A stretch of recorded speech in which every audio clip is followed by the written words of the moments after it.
Oh, there we go. Yeah. All right. Uh, well, the old saying is that that the past is a foreign country, and on 1973 doesn't seem like very far in the past. It really is. Americans are not very good at remembering their history. They're not very good at remembering anyway. But in 1973, you had a very different river, and a very different group of people working on the river than you had now. Uh, you had I was born in 1947. What was happening in 1947? Uh, the Most of the rest of the world was still bombed back into the Stone Age. So the only physical plant left was in the United States of America. And that has given my generation a fortune that the human race is not apt to ever encounter again in history. If you couldn't make it in post-war America, it was just because you weren't really trying very hard. And you had in 1973, my generation was coming of age, and this was still the Mississippi River, that the towing companies were still mostly a white man's world, particularly in the South, I think. Well, you didn't get to, we didn't, you had a lot of, the people I worked with, decked with, were boys from farms in small towns. They had they had come up working. They knew how to work. They didn't mind work, and that's something uh, that I've worried about for the future of the industry for some time. Is that my profession is something that is manifestly experiential. You know, you don't. The only way you can learn to pilot a boat on a river is with your hands on the stick. You've got to do it yourself. You don't learn it. It's not taught so much as learned, and you have to experience it. And it takes a very long time to do that. And these people, by and large, as I recall, were uniquely, qualified to do that. They were intelligent, but they were not well educated. They were poor people. There was a class factor there, and they were remarkable kids. A lot of them. We worked. It was such hard work, and I was very grateful at that time for my own grandfather for when I was a kid making me work. I hated it then, but doing farm work, clearing pastures, hauling hay and stuff like that served me pretty well once I became a deckhand and had determined that I wanted to become a pilot. And there was at that time the industry was growing rapidly. They were building boats right and left, and there was opportunity if you were willing to work and if you had a little luck. Finding the right people to mentor you, as I did. I had a lot of luck with that. A lot of hard work. We the people we worked for were my father's generation, who had had it a lot harder. They looked at us and just shook their heads like we old men do, with the following generation. Like you could have stayed with me when I was a deckhand, and I think most of us in my generation kind of feel the same way, and they probably couldn't have. There were my first trip. I stood what is called a square watch. I worked 6 on, 6 off on the forward watch mostly. The second trip, Uh, by then, there was no standing watches. I was up whenever there was any work to be done. And that meant it meant you had 24-hour days sometimes, 36-hour days. I think the longest day I ever had without sleep or, except on a coil of line and a hot meal was about 56 hours one time. We were southbound on the Ohio River, I remember, at Old Lock 17, which was just above Marietta, Ohio. It was one of the old 600-foot locks that had been built, you know, a century ago, and they were about to discontinue them. And we were double locking our tow. And after the first, when the second cut went in, I was on the head, and the gate broke down. They had to repair the gate, and it took a while. So I just took my life jacket off, lay down, and on the deck, the steel deck, used it as a pillow, and fell asleep. They had to throw sticks at me to wake me up to turn the line loose when they finally got the gate going again. So those were some long days. It was hard work. It was dangerous work. Thank goodness I was in those days in pretty good shape and had lightning reflexes, because I can think of at least a couple of times that if I had not reacted in the right way, I wouldn't we wouldn't be having this conversation. I'd been gone a long time ago. And so you had, if you were willing to work and had a little bit on the ball, you could work your way into a profession that would, pay you pretty well, which is what I managed to do somehow or another. Can you share details of those close calls? Oh, the close call. First time was, I think it was my second trip, and there was this contraption we called a Blackburn winch. It was the wire went around a wheel, and there was this little lever that tightened it up, and the brake on the thing, when you released the brake, if you weren't careful, it would jerk on you, and it did me. I was by myself in a coupling at night, and if it had thrown me in the other direction, I'd have gone in the river. But as it was, it threw me back and I landed on my tailbone on a hatch cover, and that was a painful episode.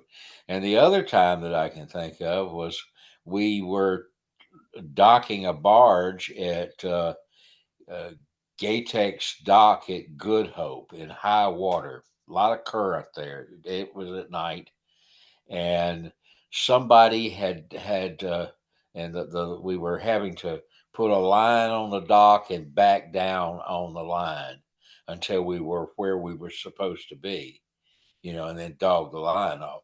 And the line wasn't quite long enough, and somebody had tied a bowling knot in the line, but the damn knot was as big as a basketball, and for some reason it got stuck there, And I looked down at it, and I was standing in a coil of line, and I realized it was about to pop through or break or whatever, and I moved. And as soon as I moved, the line that knot went through the cable, and if I hadn't had pretty good reflexes, my leg would have been going around that cable too. So that was a couple of incidents, and there were probably others, but we took them in stride. It was this was the we had to be kind of a tough bunch back in those days, because we worked for a tough bunch. of guys. Well, how did you find your way into the industry? And fill me in on maybe your first day getting out there, your first hitch. Yeah, okay. I was raised on the river, really.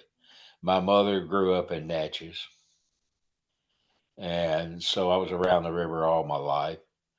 My grandfather and I, when I was a kid, teenager particularly, we fished in every oxbow, cutoff lake, borrow pit, and pond between Vicksburg and Old River. You know, so I had a and I can remember some of my earliest memories were of crossing the river on one bridge or another, or being around the river, and it was something that I don't know. There's a I think Freud calls it an oceanic feeling. When you encounter something that's simply too large to comprehend, to take in. And I can remember the sense of that about the river and that fascination with it all my life. Well, I went to school. I got my degree from the University of Southern Mississippi in 1970. I had in mind being a college professor. I was going to go to graduate school, but I was married. I had a wife and my daughter, and no money, and we were broke, broke, broke. And so I took a job with Sun Oil Company in Delhi, Louisiana. I hated it. I was a clerk, hated it. Although the 2 years I was there turned out to be really rich and significant in my life. But in '73, I got to my delight, I was uh, laid off, and with a little bit of severance pay. So I had one of my old teachers had told me about a fellowship that might be available at Oklahoma State. I think it was somebody he knew, a historian who had a fellowship with somebody who was interested in studying Reconstruction history and minoring in computer science. Now, that would have been a great career move because, we've had since that time, there's been a kind of renaissance in the study of history. And, the computer science is the reason for that. But I, I had to think about it. And in the meantime, I had to do something. And I had a friend who had a brother-in-law who was an engineer on a towboat, and I thought, well, that's really what I'd like to do is to work on the river for a little while, see what that's about.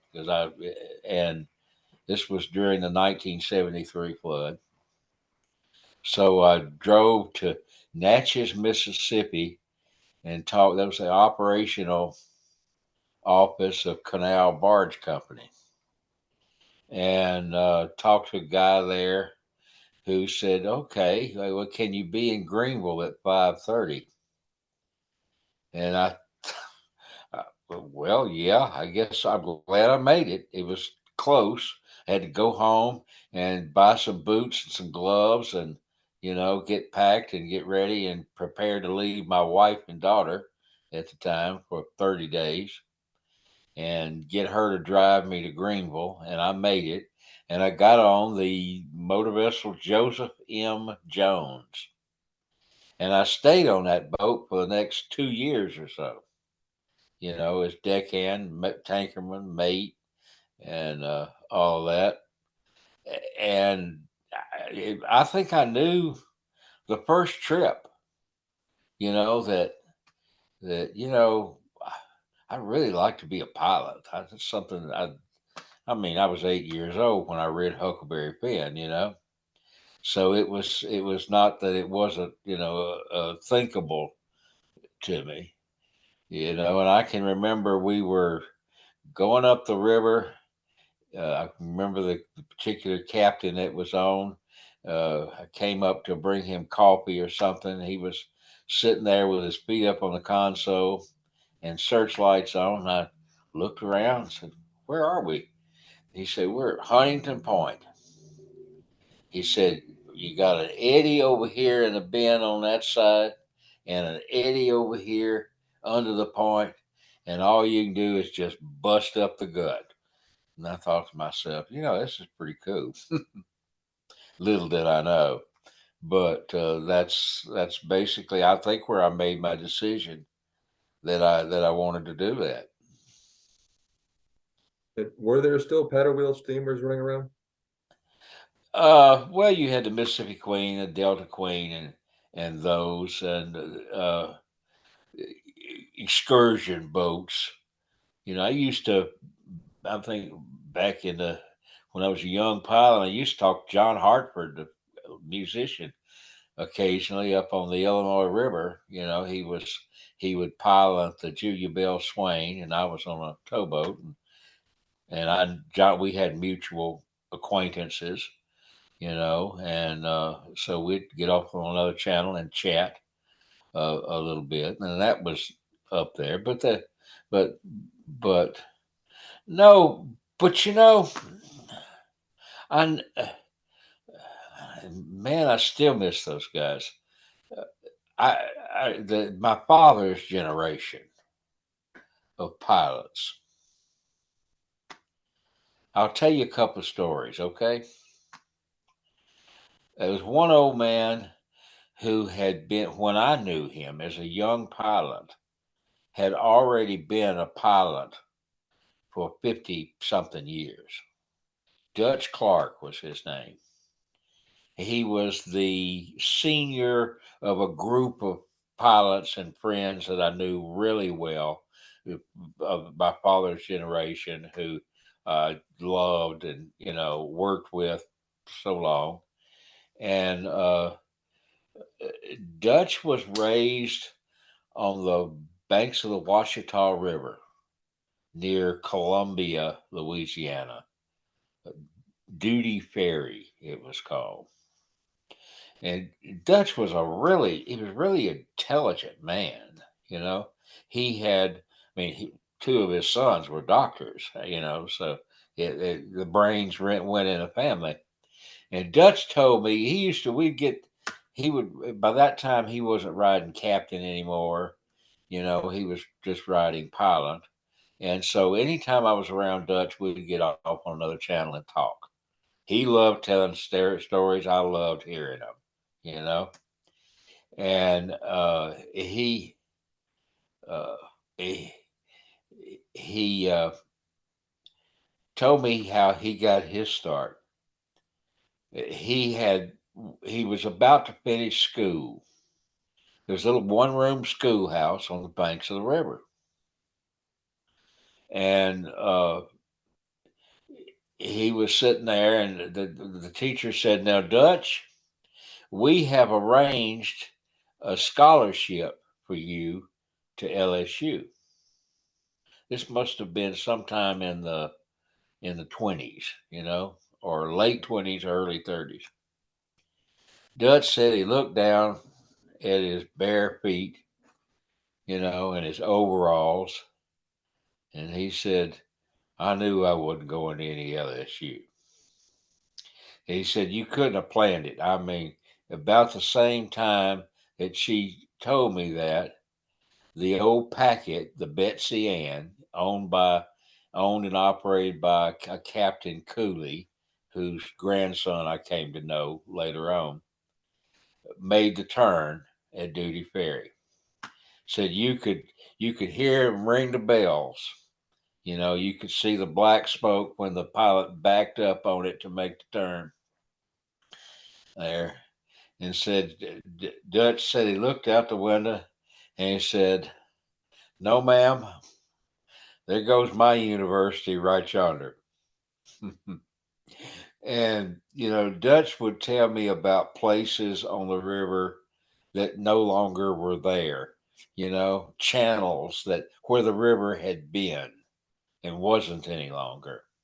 There was one place, it's called Rackasee Cutoff, right below uh, Old River, where you go in to make the lock towards the Chapala River. And he told me that he had seen the river change sides 3 different times in his 50 years. And in my almost 50 years, I've seen it change sides, change channels about 3 times too. That's 100 years of river history right there. And that I love that idea that that the two of us together have seen and lived through such disparate but interesting times that may or may not ever come again. And those guys they were just fascinating. They were fascinating people. I have another had another friend. He's dead now. Who had a there's a my friend Danny Evans. I don't know whether you've ever heard the name or not, but when he passed, there's a light named for him above Memphis, Danny Evans light, and he had a heart attack on the Jenny Stone for Artco, right there where that light is, and passed away. Lost him there. But uh, I had known Danny since junior high. Okay, I didn't know him. He was in the ninth grade. I was in the eighth grade, and there's a whole lot of difference in those ages that one year. So we didn't really know each other then, but we got to know each other when we both were working for Canal Barge Company, and the same captain who trained and mentored him trained and mentored me. You know, so it was like a familial kind of thing. You know, but Danny's dad was what was interesting, and I got to know him a little bit. Captain Jesse Evans. He had a very distinguished career on the for the Corps of Engineers. But Captain Jesse started working on law graphs on the Mississippi in 1915 when he was 8 years old. His dad had died, and somebody had to make a little coin for the family. So Jesse went to work as a hand on these law graphs. Now he was a go-getter, because in 1926, as he was studying for and about to sit for the first issue of his pilot's license, they hired him uh, a movie company who was making the silent movie Uncle Tom's Cabin. They had brought the old steamboat Kate Adams out of mothballs to film on that boat. And Captain Jesse told me you could hear on a clear night, you could hear that boat, the Kate Adams, 40 miles away. That whistle, very unique, and a signature sound. And Camp Jesse, they filmed it on the Black River, which is north of the Chapala, in the Red River, in that area, and because he had worked law graphs there, and he didn't pilot the boat, or he probably did some, uh, but he knew the river, and he was there as a guide to the uh, pilots on the boat. And I remember him talking about that. He loved it, the experience. And and he wouldn't stop. He said this several times about how kind those movie people were to him. He was in awe of them. And okay, I thought to myself, well, this is a guy who probably had not known a whole lot of kindness in his life, living in a very rough man's world like he did growing up there. And I said, Captain Jesse, you were 18 years old and you knew the river better than anybody around, you know? And all these people were educated people. They'd all read Mark Twain. I'm pretty sure that they probably, were in awe of you, don't you think? You know? He said, well, I hadn't thought about that, but yeah, maybe so, you know? Uh, But it's just what a remarkable story that is to live that kind of. I mean, anytime when we talk about this river, you're talking about a history that's so deep and so dense and so many strands to it, you know, and almost nobody knows that. Now, they don't have a sense of it, you know. And I've been really lucky to have lived that and have that as my the interest in my life. It's I mean, I'll say this unequivocally. I don't give a tinker's damn about boats and barges or the operations of corporations on the river. What I've always cared about and have been passionate about is the river itself. And that's reflected, or it used to be, in some of the people that I've known. That's been a pretty rich experience. I'm pretty, I feel a great deal of satisfaction about that. Let me say that. Fill me in on the history of the river itself, the changes that you and your predecessors have witnessed over a century.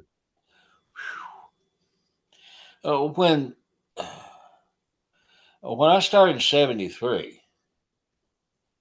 uh, you know,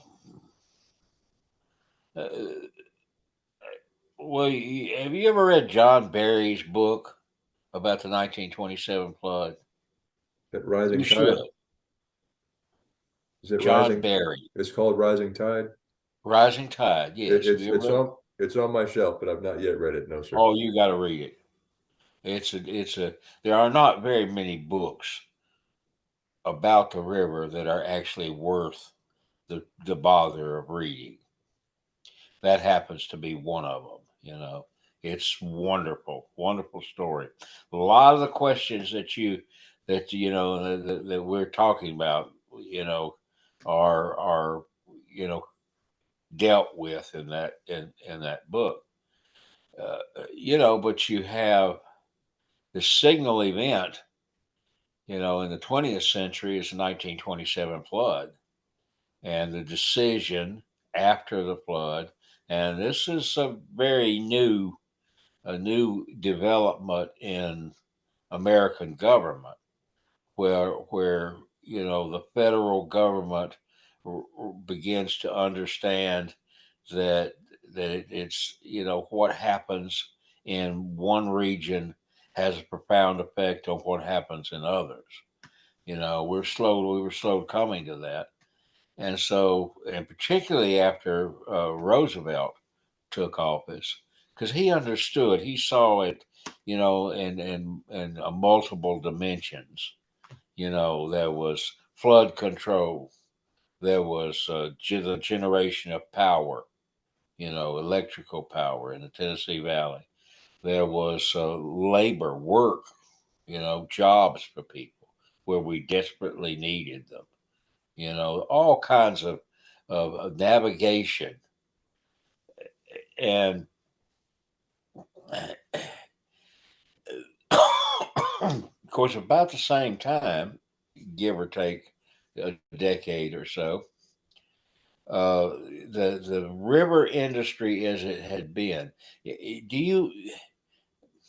I don't know whether you thought about this or not, but it's like, in geological terms, you have a place like the Yellowstone where the plate tectonics, the plate moves over millennia, and there's this hot spot where Yellowstone is, and it moves over that hot spot. Well, that's kind of the way the economy developed.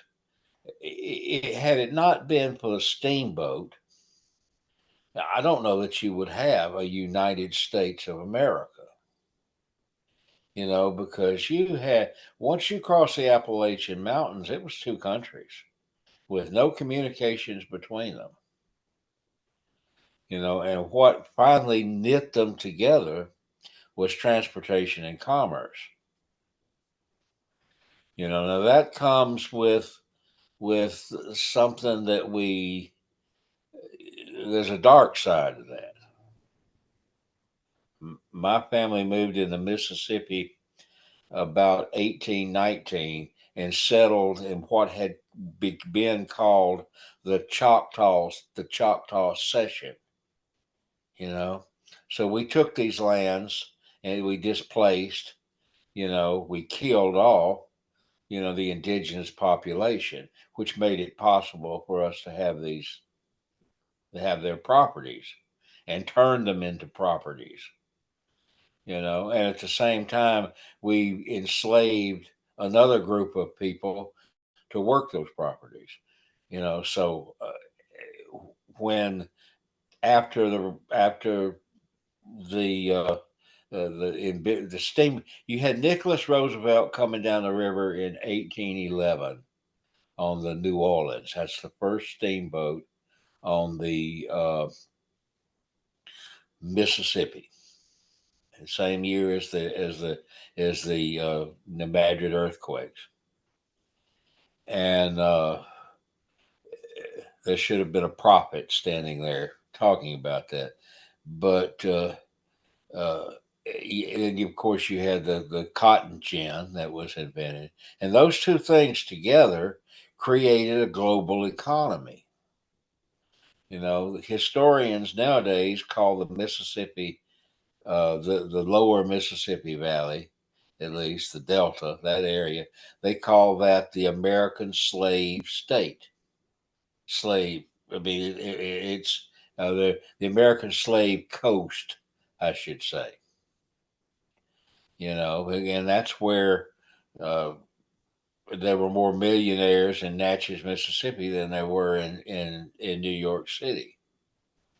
But that was such a vital and active. I mean, it was. We don't understand how important that was.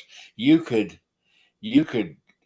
load up a barge or a keel boat and drag it, sail it, pull it, whatever, up, pole it up the river.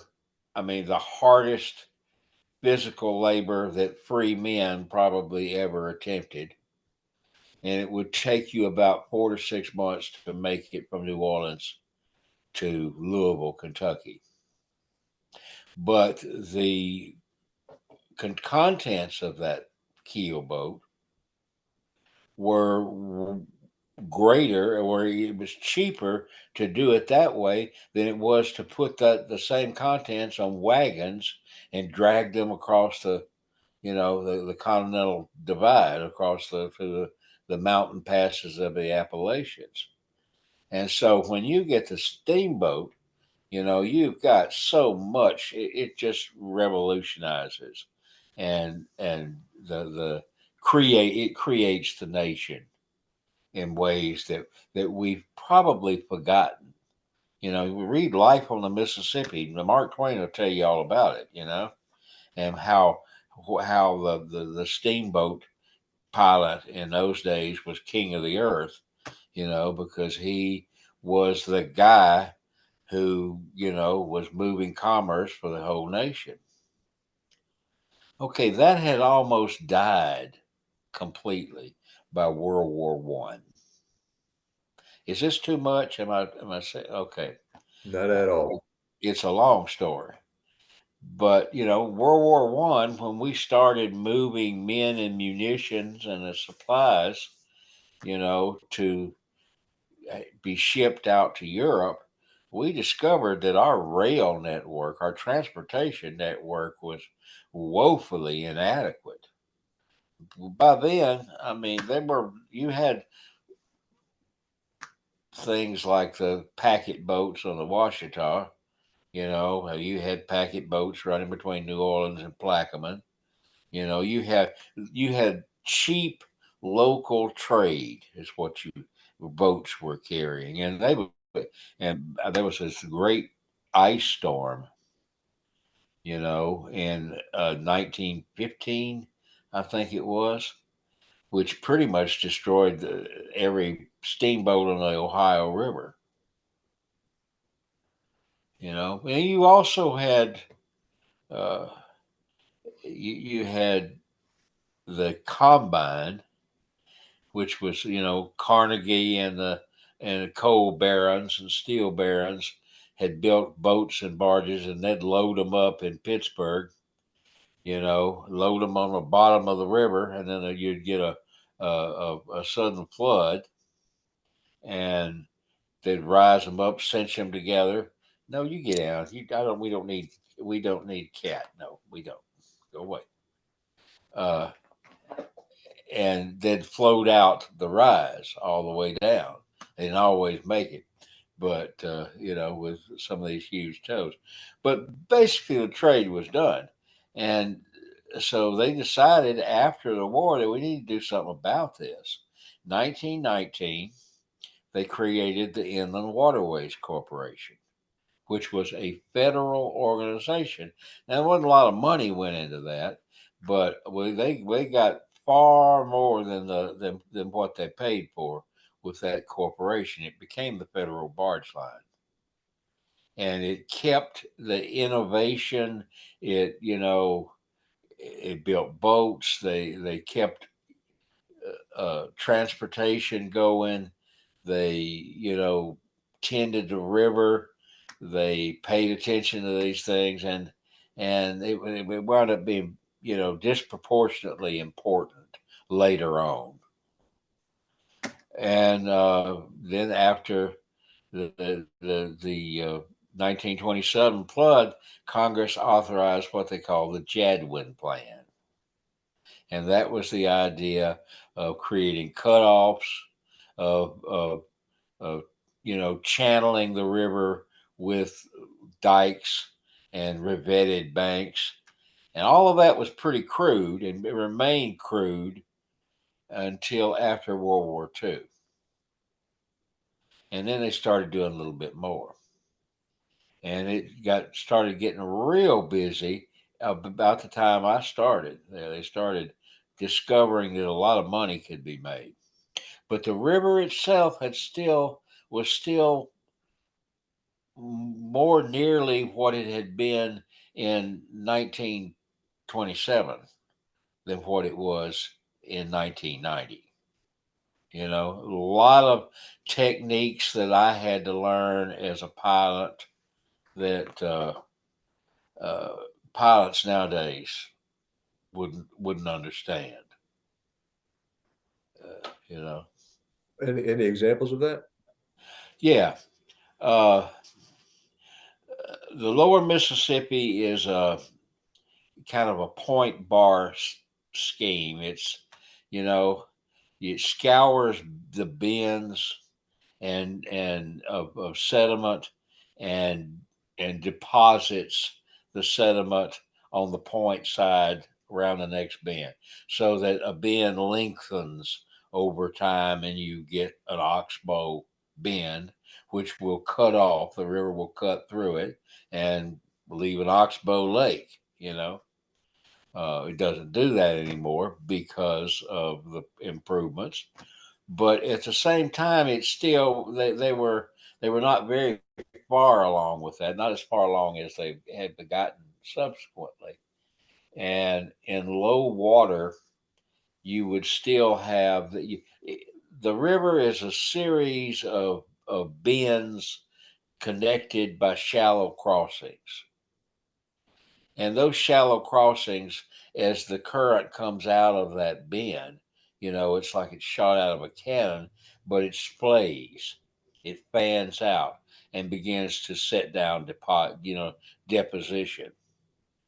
And you may have more than one channel in one of these long flat crossings. And when that happens, it's it gets very swift right there as you come out of the crossing into a bend because it's coming over this shallow hump that's been deposited. It's like rapids in a way. Uh, and it's kind of hard to steer. A lot of the currents will cause you to go one side to the other. You're moving very slow anyway because it's so swift. Sometimes it's too swift, and you can't. They call that mounting a reef. It's hard to mount that reef, and we did it. But back in the old days, now back in the 20s and the 30s, I guess you'd say. I've had old guys tell me that the old steamboats, with a steamboat, you have a paddle wheel and the rudder is forward of the paddle wheel. So that's not very efficient steam. That's why the old steamboats handle so much better backing up, because it would send water through the rudders. Well, it's not going to do that when you're trying to steer coming ahead. And those old steamboats could not steer up into these crossings. So they would wait for one of the smaller diesel boats or gas boats that they were starting to come on the scene that had, you know, propellers and rudders and wait for them to come along and they'd tie their toe off and help that steamboat steer up into the crossing. Well, nowadays I don't know. They've diked these crossings off, and I haven't been out there during the recent low water, uh, so I don't know how they're faring with some of that. But a lot of those guys wouldn't know what if I talked about mounting a reef, they wouldn't know what I was talking about, you know. But we had to do that a lot in the river back in those days, and corporations have changed a lot too. I can remember the worst low water I ever saw was I think it was in 80 81. God, it got real low. Cats. It got real low at about -7 on a Memphis gauge. That's nowhere near the record, but in those days, you could hear the Coast Guard calling out that pond, pond, pond, pond, pond, pond.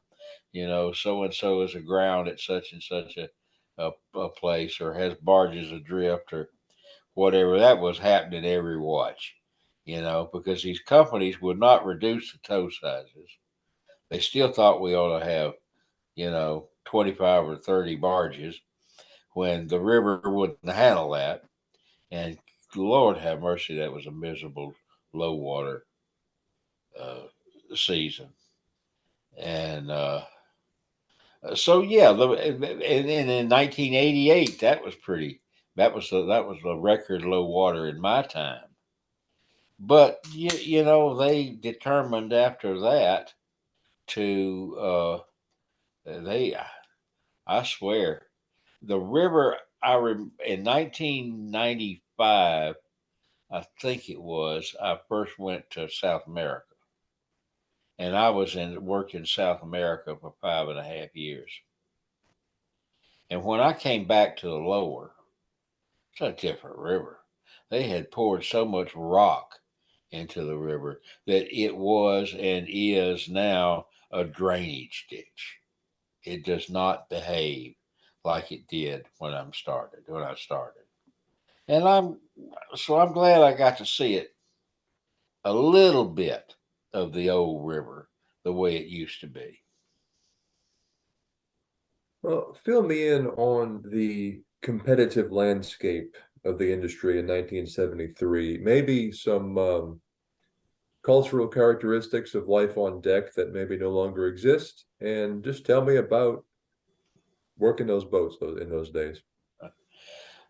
You know, uh, I went to work for Canal Barge Company, and those are good people.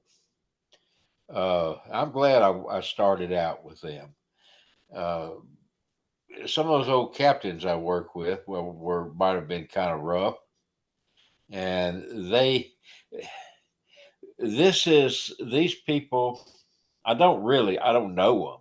You know, I've met a lot of them over the years, but I couldn't say I know because these were genuine aristocrats.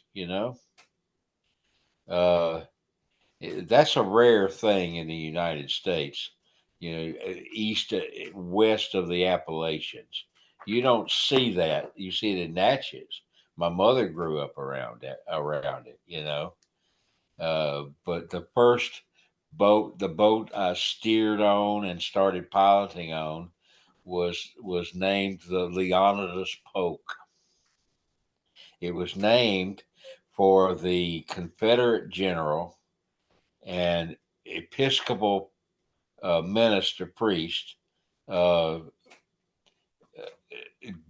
Bishop General Leonidas Polk. They called him the moral bulwark of the Confederacy, and Sherman's cannoneers put a cannonball through him at, I think it was Stone Mountain. I'm not sure. I don't quite remember. But he was one of the great grandfather, probably, of the man who owned Canal Barge Company at the time. You know, and I could say they were good people. They were good to work for, and they had. I've always thought a kind of given the people who worked for them, they had a kind of noblesse oblige attitude towards the people who worked for them. They might not want to get too close to them. They had an intermediary middle level management that dealt with them on a day to day basis, and a lot of them were just assholes. The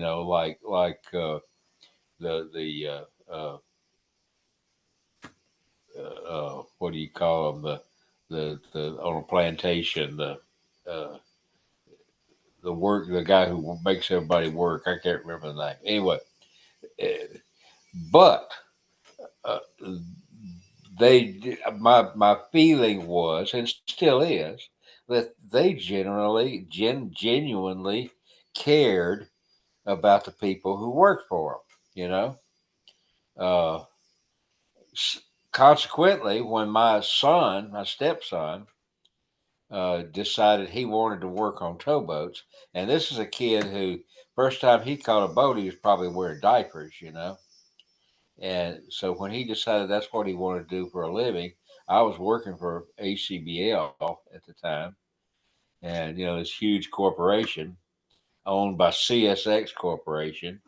And I didn't get him a job with ACBL.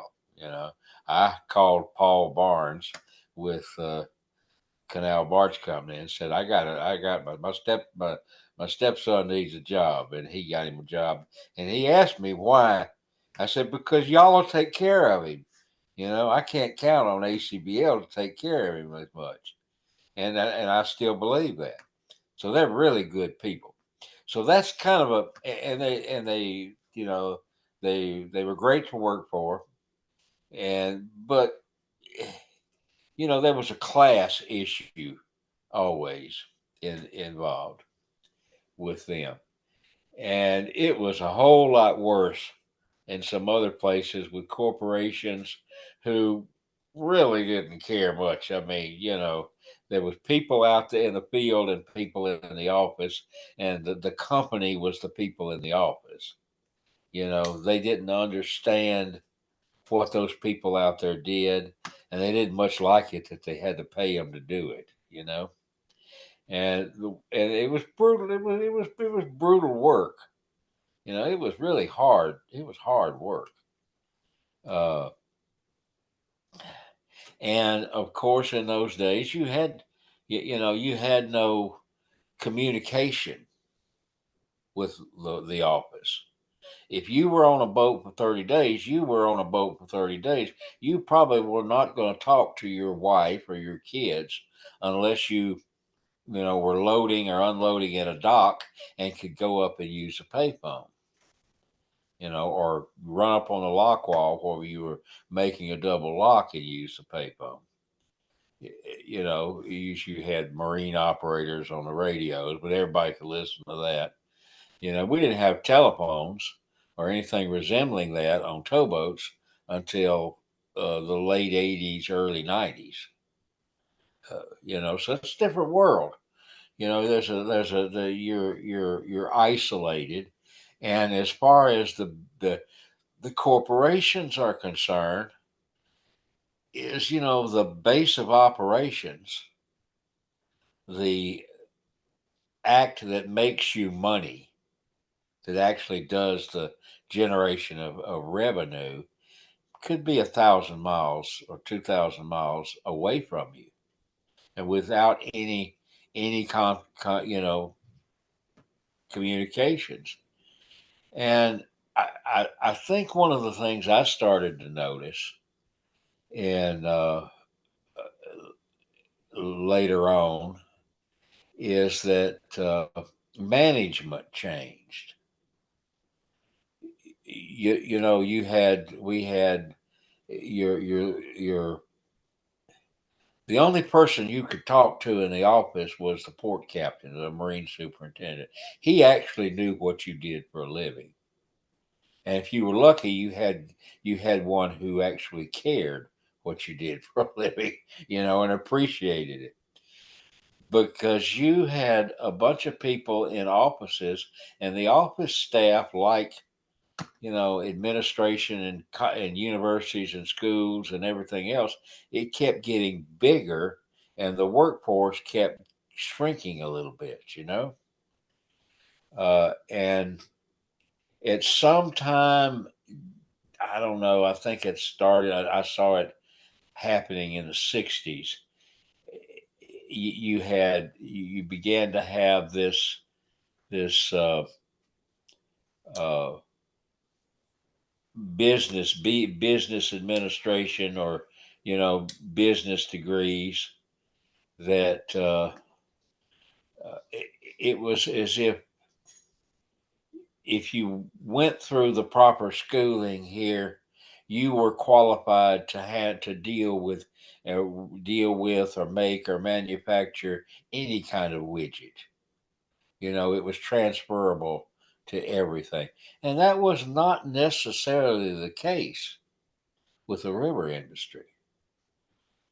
You know, if you didn't understand that there may be one place on the river between Cairo and New Orleans that's going to prohibit you from carrying an extra string of barges, you're liable to cost the company a lot of money by forcing the issue. I'm the boss. You need to carry that other string. And there was so that there always was this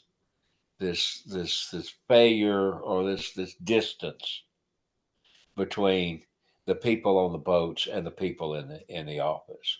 And I think it is, as time goes on, these corporations get larger, and what we do gets increasingly abstract to them. It's not just because of the corporation; it's because of the culture. Uh, I think as we've lost the sense of the river itself. You know, in the 1920s, there's only one bridge across the river south of St. Louis. Now think about that. You know, this whole part of the continent is the South, and it's there. You've only got one bridge across the river. That's at Memphis.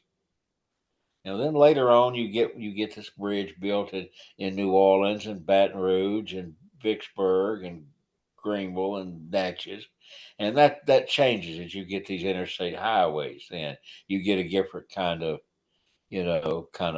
commerce, but uh, there's a lot of difference in the way you're going to see and understand the river if you're crossing it on a ferry or standing there figuring out how you're going to get across it, or if you're going across it at 70 miles an hour, and it's not even scenery, it's just a glance. And plus, you don't have any idea or any concern about what happens, what it looks like when it goes around the bend, and disappears on you. And it does not intrude on your life, that you can tell. It was such a, oh, we've never got over Katrina in Louisiana. They haven't, and yet Katrina had almost nothing to do with the river. It had to do with that Gulf outlet that it created, you know, and that's what flooded. The river didn't flood. It didn't have any impact on that. Nothing to do with the river. And so people in general don't have any sense of the river. They've lost the sense of it. And this is, I mean, I think it's a big deal. You're talking about the signal uh, geographic feature between the Appalachians and the Rockies. Is this river, the drainage system, and probably ought not to get me started on that. Well, you mentioned the other day on our phone call that you noticed a rather abrupt change in safety culture related to the Exxon Valdez spill. Uh, Well, can you yeah. fill me in on the differences maybe in the safety culture of the industry prior to that and then after? Okay. Well, one of the things, of course, is that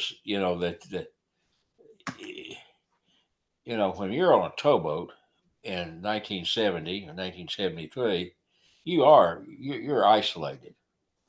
The office doesn't know what the hell you're doing. You can do anything you want to, pretty much, and a lot of people did. That generation of people in particular. My friend Danny Evans, I was telling you about. Uh, he and his wife were at home when they lived over in Vidalia, and he was off the boat. He wasn't on the boat, so he and Deb decided they smoked a joint. And for some reason, his daddy decided to stop by, Capt Jesse, and they tried to air it out, but Capt Jesse walked in and sniffed, said, "Oh, y'all smoking that poor man's tobacco." And Daddy said, "What?" And he said, "Oh, that grows wild in the woods." I mean, he grew up around Bude, Mississippi. He said around there it grew wild, and said, poor folks couldn't buy tobacco. That's what they smoked.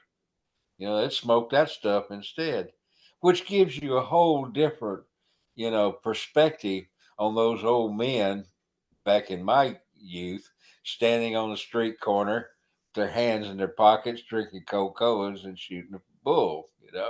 or in the barber shops or whatever. They might have been more to them than met the eye. And so you had a lot of that on boats back in the day. A whole lot of it. I I can't. I'm not going to say I didn't participate in some of that, but it was I couldn't. I couldn't work. I could not work, and it was dangerous enough. And it wasn't very long after I started on deck when I had people I had to take care of, and I couldn't do that. I just could. I couldn't do it. Some people could, I guess, but I just as soon they wouldn't around me. But there was a lot of that going on, and the office, like I say, there was a layer of abstraction between the office staff and the boat, and people started suing companies. I think. I mean, and that's probably what started them talking about safety. You know, they realized that we need to at least tell them to be safe. You know, and so we can tell the lawyers we told them to be safe. So that started that. To this day, on a riverboat, you do not have a safety program unless you have a captain who is committed to it, who really cares about it. That's the key factor right there. Is you have a captain who wants to keep his people from being hurt and does everything he can to prevent that and uses the facilities that's provided for him with a safety program. Otherwise, for these corporations, safety is, it probably passes through a layer of lawyers. But on the other hand, I saw with ACBL in particular, uh, culture of safety grow. And that was, I really liked that. I mean, I don't know whether it's still there. I hope it is, uh, because you have to be committed to it. I think I probably helped with that when in my term as as as captains because I certainly worked at it. Uh, and some people didn't. They didn't know how to. They didn't know how to do the programs or how to make it personal to people. And another thing is that you know, there are certain things like language. If you don't, if you start trying to teach a 3-year-old, Spanish, if he'll pick it up real quickly. They're like sponges. The older they get, the more difficult it is to learn another language. There's kind of some kind of, you know, resistance occurs. Something hardens there. I don't know. So that you have a window of opportunity to teach people things. Well, there's the same thing applies to physicality. You know, if you grow up working, you learn early on how to use your whole body to work. You learn reflexes, you learn balance, you learn how to observe things. You if you don't learn that until you're a young man, if you crawl on a towboat, never having worked in your life, I'm sorry, these decks are still made of steel. You know, there's still wires and lines and all of that. And it was important to me, even as a mate, to keep things out of walkways. I did not leave a pile of line in a couplet because a pile of line is an invitation for somebody to trip. And if you trip and if you fall, you're landing on metal, you know? and it's going to hurt, and it may do something more than just hurt you. So to me it was important when I before I went off the tow and went to bed or whatever, was to get those lines coiled up and out of the way. Wires, I want them out of the walkways. That was important to me even then, 40 years ago, 40 something years ago. And it's still not important to some people now. But I think these companies have really worked harder at communicating that. And I think they have to give credit to, when it's working for them, to the captains that they have, if they're genuine about it, you know, and genuinely work at it. I mean, like I said, I could give a tinker damn about these corporations and their operations, but that was always important to me. And if there's any difference, plus of course after Exxon Valdez, you did not have people running around, smoking dope. If you wanted a job, you had to be able to pass a drug screen or an alcohol screen or whatever. So, you know, but that was. I'll tell you a story that you might find interesting. I loved your interview with Dale. Yeah, Dale did a great job of that, and I worked for Dale in South America. We didn't always get along, but particularly as time goes by, I have an increasing respect for what he did. I mean, I'm surprised he survived it. Lord have mercy, he didn't have much to work with, bless his heart. But the thing about safety and substances kind of followed us to Vietnam, not Vietnam, to Venezuela. Uh, a lot of the guys told me before I went down and said it's going to be like the old days. Now, what the hell do they mean by that? Is it like frontier conditions or something? And it was, but what they meant was, hey, we can go to town. We can, when we're in base, we can go to town and drink beer and go sit at the bodega that somebody's turned their little cinder block house into and drink those cold polar beers and enjoy ourselves. And they did, a lot of them, and I did that too. Uh, it did not serve some of those guys very well because a lot of them were middle-aged men in full career uh, midlife crisis, and they were functional alcoholics. And so I can think of at least two people who had no business down there and who did caused a lot of trouble. They caused Dell a lot of trouble. Oh man, did they? It caused ACBL a lot of trouble. But I had one instance. I was working with a captain, and he was really their best captain. He was the one who had the Orinoco River was not difficult to navigate. There was just a couple of places where you had to teach them to do it. And this guy kind of already knew how to do that. There were things he needed to learn, but he had his ego made it hard for him to learn, you know. And he was a dynamic personality, but he was also, you know, an alcoholic and not a pleasant alcoholic.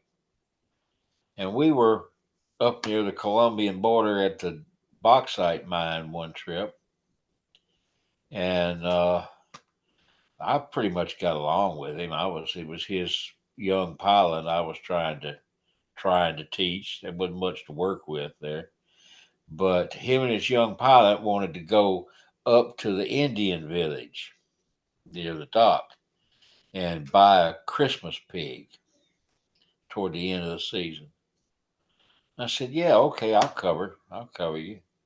I'll cover for you. Well, they were gone 2 days, you know, and I was doing all the moving of barges and everything. That was okay. I mean, okay, fine, go ahead and enjoy yourselves.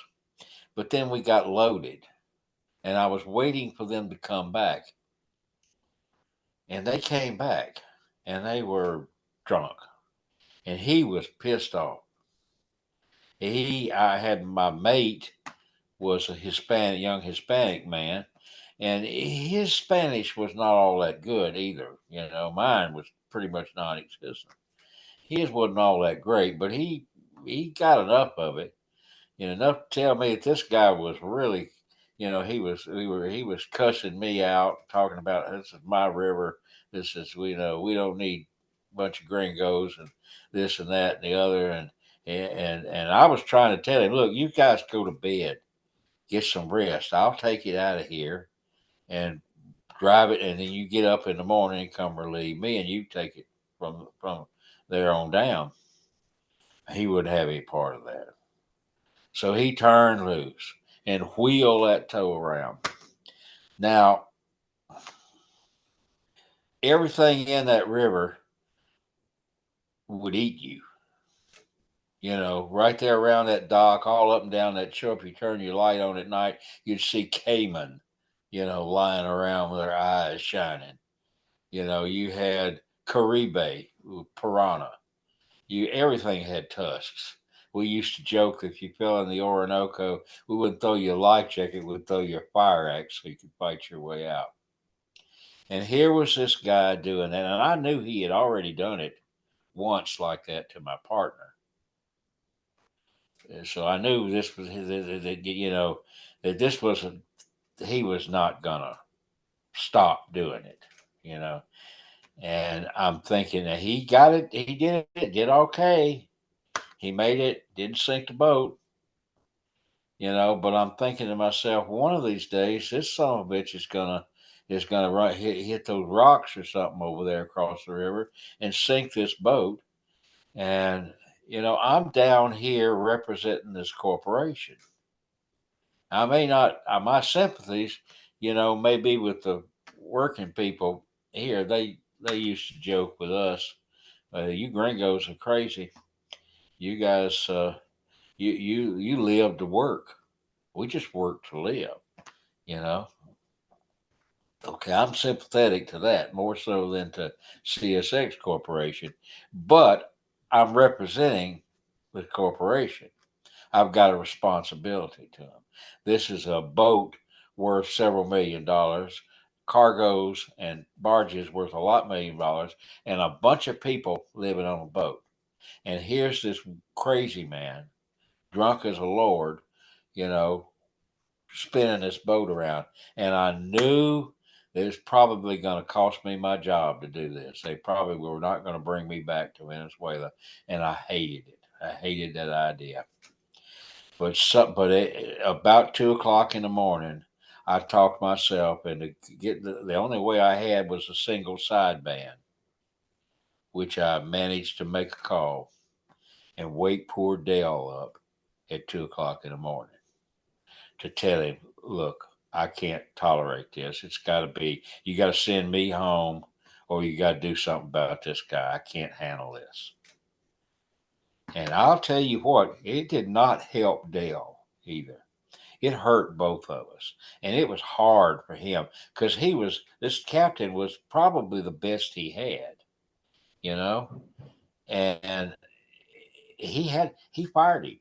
He fired him and that pilot. I really didn't want him. I didn't want that pilot fired. It wasn't his fault. He was just doing what he was told to do, you know. And I didn't want all of that. But Dale had the balls, pardon my expression, to do that. And it did not help him. It took a lot of courage for him to do what was right, you know. And I've thought about that over the years. And even though it did cost us, my reputation was as the Judas of the fleet, but I never regretted doing that. It was I knew then it was the right thing to do. I know now it was the right thing to do. And in fact, a few years later, one of the captains did almost sink one of the boats in 530 feet of water. You know, and so it could have been done. It could have happened. You didn't. We wanted it to happen. I didn't want to be to have something like happen and feel like I was responsible for it. So, you know, I Dale did. He had a hard man. That's I don't know. He had a hard way to go as an executive down there doing that. But well, I guess we both survived it. And he said something the other night in your interview that I think is he of course he's in a position to appreciate this that we have a very fortunate geography in our country. We have a river where we have the richest farmlands in the world and a navigable river flows right between it. So we have advantages of transportation that no other country in the world can enjoy. That is, and we don't really appreciate that. I mean, that's why I enjoy hearing Dale say it because I've never heard many executives who really said that or seemed to actually understand that. Well, I do appreciate you watching the show. I hope you get some time to tune into a few more. Oh well. A couple other names you might recognize, but let's back up a little bit in your career. Tell me about your journey from deck to wheelhouse and your career, I guess, up to South America, and I guess about arriving in South America, how different that was than what you were used to. Oh And Lord. I've got the That's time if you do. Oh, I've got time. That's tall. That's tall ticket. A big ticket item there. Uh, oh man. Uh, the guy who I decked for, we would not have suited one another as as with him as my teacher. I needed a little more gentle touch. I really did. And this guy, oh man, I owe him so much. You know, he's gone now, but uh, he moved me up to mate or relief mate, they called it in those days. I hadn't even been a deckhand for a year, you know, and I honestly didn't know anything. He must have thought I was a likely candidate, or but he moved me up, and every morning he'd get up about 5 o'clock, get his coffee, and eat a biscuit and some bacon or something, and then he'd take his walk around the boat. Then he'd go relieve his partner about 5:30, and then he'd call me upstairs and basically chew my butt out for 30 minutes about what I had done and what I should be doing and all of that. And I honestly didn't know that there was so much that had to be done on a towboat. That was not part of my you know awareness there. And after a while, I got tired of getting chewed out every morning. So I started taking my own walks, and making my lists of things I needed to do. So it kind of slacked off after a while. And then, I don't know, maybe a year later, he moved me up to mate, full mate, And, from then on, he never told me anything. he had he had trained me by then, and I took care of everything.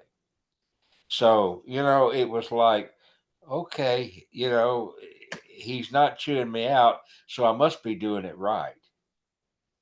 And I did pretty good job. I was, I would think I could plan and think things out, you know.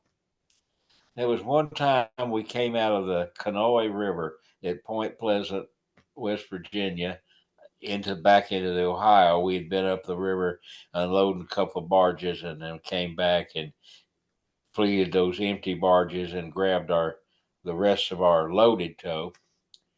And that was not really put together. And I had 5 men, including myself, and we had one guy that we call slow motion. I gave him the light cords and the lights to carry out to the head, and then I had everybody assigned this. I took the best man with me, and we put the couplings together. But we laid the wires, the boat wires, and I had one man leave him back there by himself to tighten the wires up, and we would get out there and so it would normally. I mean, it didn't take us but 30 minutes maybe to get to the head, and I had that tow ready to go. And I had the walkie talkie, and I told Captain Mal, I said, "We're ready to go, Captain Mal. You ready to turn you loose?" He said, "Yeah, turn me loose." I turned him loose. He took off, and about that time, slow motion made it to the head, and we put the lights out. And the next morning when I came up, that he just laughed. He said, "I thought you'd lost your mind last night." Said it looked like a Chinese fire drill down there on deck. And you had men going every direction. The damnedest thing I ever saw. Said I figured I'd be sitting in the fleet for a couple of hours and I could do my paperwork, but hell, look up, you had turning me loose, and he got a big kick out of that. So that was very gratifying. That level of work and having he really kind of helped make me an adult man. But as a steer, I've steered my first trip for him, and oh, I'd go downstairs and it'd like be burning between my shoulder blades. I thought, well, what is wrong with me? And it was tension was what it was, because he would. One night he told me, he said, "You weren't shit as a mate. You were." He said, "You lazy. You hurried up so you get back to boat, and jump in bed," and said, "You weren't worth a damn. But if you'll pay attention to what I tell you, I might be able to make a pilot out of you." And I went downstairs and I had the look on my face, and the old chief engineer was sitting there, and he looked right at me and repeated word for word that conversation. It was something he used with all of us that he trained. Break you down and build you back up again. And well, it wasn't long after that he broke his leg and was on crutches and got back. But that was at the same time that they brought a new boat out and gave him the new boat. And he didn't really want a steersman on that boat. They sent me to Neville Island with him to bring it out as mate. But I went back and I steered for various people, and I finally wound up with on the Leonidas Polk with Captain Hoot Gibson, Julius Edwin Gibson.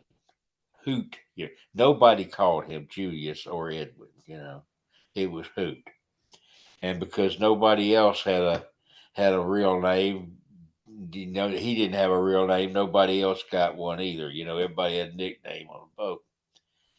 But he was great and so patient. Mostly, about every 2 weeks, he would build it up, and he'd have to chew me out. just to get it out of his system. Then it'd be fine again. But this was about the time my first wife and I were getting divorced, and I was broke. I didn't even have a place to live. So I mostly stayed on the boat, and Hoot was riding a lot. Well, which it was miserable, but at the same time, I learned a lot. We were running from Houston, Texas to Freeport, Pennsylvania, which is up the Allegheny River. That is a long trip. A lot of river, a lot of different kinds of river that I was having to learn. And it was good for me to do that. So I got turned loose. I think my divorce became final. All my bills were paid off, and I got a big raise, and I started standing a watch all at the same in July of 1976. That was a big deal. That was life transforming. But then the work began because it takes a long time, to learn piloting. And it didn't come natural to me. I had to think my way through it. There's some people, and they just have the eye for it. Or the sense of I don't know. They just have. It's like an extra sense or something that they can. That they're just. I've had friends like that. One of my best friends was he was probably paddling a pirogue before he could walk. And he was like that. He just had the touch, and I didn't. I had to learn it and learn it the hard way, and to learn the river. You know, that's the difference. And you're not. It's not like a ship pilot where you're basically navigating from point to point, or a airline pilot where you're navigating from point to point. You're operating machinery. If you're a lower Mississippi River pilot, the river is different every time. I mean, whatever shape the river is, that's the shape of the current. And that's different every time at every stage, and it changes constantly. And it takes a long time to get a sense of it. It's hard, and it took me a long time to do that. Uh, Canal Barge Company, worked, and the old boat, the old Leonidas boat. Oh, it's a miserable boat. Like Hoot always told me, if he said, if you can handle this boat, you can handle anything. And he was probably right, you know, it, which was also good training. But uh, Canal started, their business changed. They got contracts for coal, grain, larger tows, and they had always been what you'd call a unit tow company. They with oil tows, you know, and oil tows are smaller, and they maneuver and handle differently than the barge line tows do. And they didn't have it. What they had was a handful of young pilots and captains, about half of them trained by the guy who I decked for, who wanted to do that kind of work and were willing to learn it, and just jumped in and did it, and did a pretty good job of it. We had to learn it the hard way. Oh man, we had some hard lessons to learn, but we did. And I don't know, at some point in the 80s, uh, Canal kind of lost a sense of itself, I think, and they lost us all all they got they didn't they didn't understand that our value had changed, and we didn't get a raise for several years, and I was one of the first ones to leave. It wasn't because of money though. It was because there was nobody there at Canal to really teach me the navigation that I wanted to learn. And there were a lot of people at ACBL, a lot of the older pilots that I got to work with, who I learned so much from, you know. And so I felt like it took me a very long time to become, a good pilot. And one of the best episodes in learning I had was when I was one of the captains on one of their boats that operated mostly between Baton Rouge and New Orleans. And that is the hardest work you'll ever do as a river pilot is high water between Baton Rouge and New Orleans. You can't even imagine. I mean, that is so hard. And then we went to South America, and that was great because I got to see natural rivers, and it was it was a life transforming experience for me. I hated it and I loved it and it terrified me all at once. But it was so rich. Uh, Learning those rivers, learning enough Spanish to get by, and the contra. When you go to another culture like that, you really it's not that culture you learn the most about. It's your own, and that was my experience. It was I did not. I mean, what is this that I'm in the middle of? Was I asked myself immediately, and the only way I knew to do that was to read. I did a lot of reading about that part of the world and about uh, colonialism, imperialism, and about you know global history, and it was fascinating. I really dug in with all of that for about 5.5 years,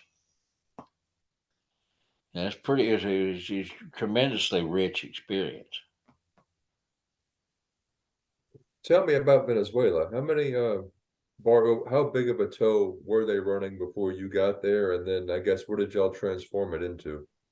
Let's see, this they had uh, back in the earlier '80s, they had sent some Venezuelans to the United States to they worked with Dravo Mecklin. I think that may have been where Dale first encountered them. Uh, and they were going to hire Dravo Mecklin to come down there and help them, but they just said, "Oh no, we do this by ourselves and make all that money," and they couldn't. They built a an alumina. They built a complex. Dale could tell you more about this in Puerto Ordaz, and they had one of the richest sources of bauxite upriver, up at uh, not very far, I think, from the Colombian border. It's where our mines were, and uh, their little barge line company. They sank a lot of barges. Remorca was the name of the country. We used to joke about remorking navigation experiments. You know, when you'd see a timber head sticking up out of the water somewhere, and they didn't do too well. So we brought a bunch of boats and barges down there. I think we started out with 20 barges. We went eventually to 25, but we, they were having to import bauxite to run those plants. And by the time our first year was over, they were exporting bauxite and running their plants. So we really set it on fire. We showed them how to do that. They didn't do too well with it. I mean, I don't know the politics of all that. It's very, this is a very complex country. It's a very complex culture, and what they tried to do, uh, when your economy is basically one commodity, oil, and everything depends on the price and the value of oil, you're setting yourself up for failure if you try to, do too much. And that's, I think, what they did. And now I don't think they could go back. I think they've destroyed pretty much their whole complex there at Puerto Ordaz, and I don't think they're operating barges there anymore. If they are, it's not very much. And so, but for several years there, we were bringing them a lot of bauxite, and uh, and it's fascinating, just a fascinating culture.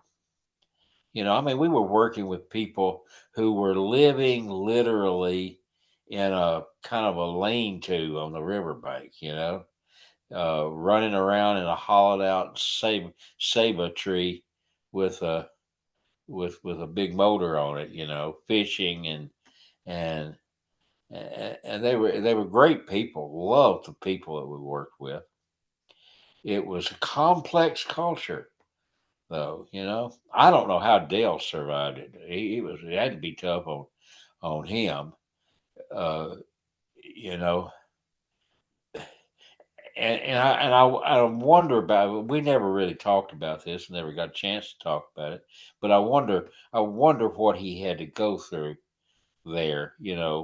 Because Venezuelans like to think of themselves as not racists. We're not. We don't.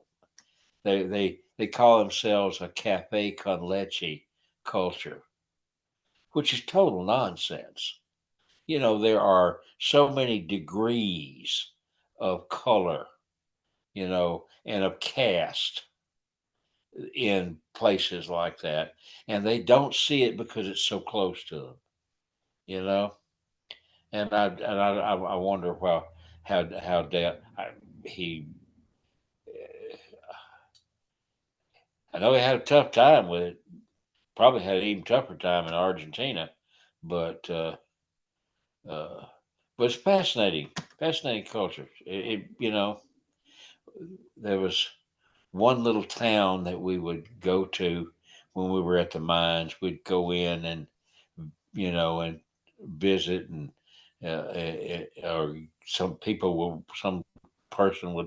lady would have a turn her house into a bodega and serve those cold polar beers, and we'd sit around and you know and buy. They had this this lignite was what it was, right there on the banks of the Orinoco, and they'd carve shapes in it, and we'd buy. Everybody had that. What it was that have these crosses or tonina, the uh, freshwater dolphins, or tortugas, the turtles, and they'd put it around and bracelets around the children's wrists or whatever. That was to ward off the evil eye. We didn't realize that we were the evil eye. But it was it was a rich culture. I'm sure glad I got to do it. Wouldn't give anything for it. How long were you down there? Well, I worked in Venezuela 2 seasons. You had a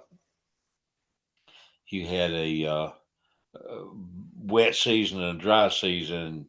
The dry season you couldn't operate, but so 2 seasons there. That's a fascinating river. it was during the dry season you'd have the trade winds that would blow upriver, and it would move the sand. You know, you'd sandbars would knit and change and mount build and everything there, and that would actually change the channel a little bit, so that when you got the rains that came down from the north or from the Guyana Shield uh, there, it was like it would change the current, and it would operate with it was like uh, the the motion or more a motion that you're more apt to see in the sea than a river. It's fascinating, the way that river was, and it was.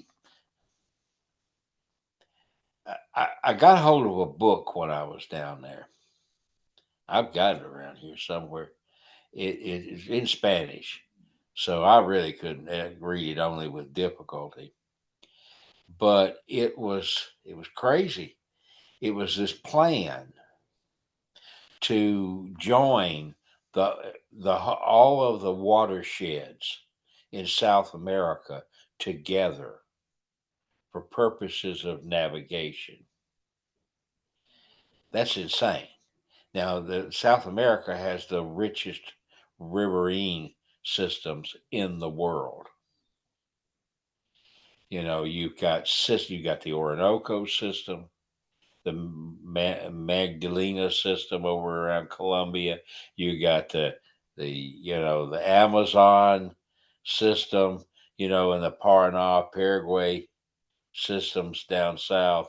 All of this, and they proposed to join these systems with canals and locks and everything. So year round, you could have all this, which is total not. Now, well, where in the hell do they get this bullshit? And suddenly I realized that where do they get it? They get it from us.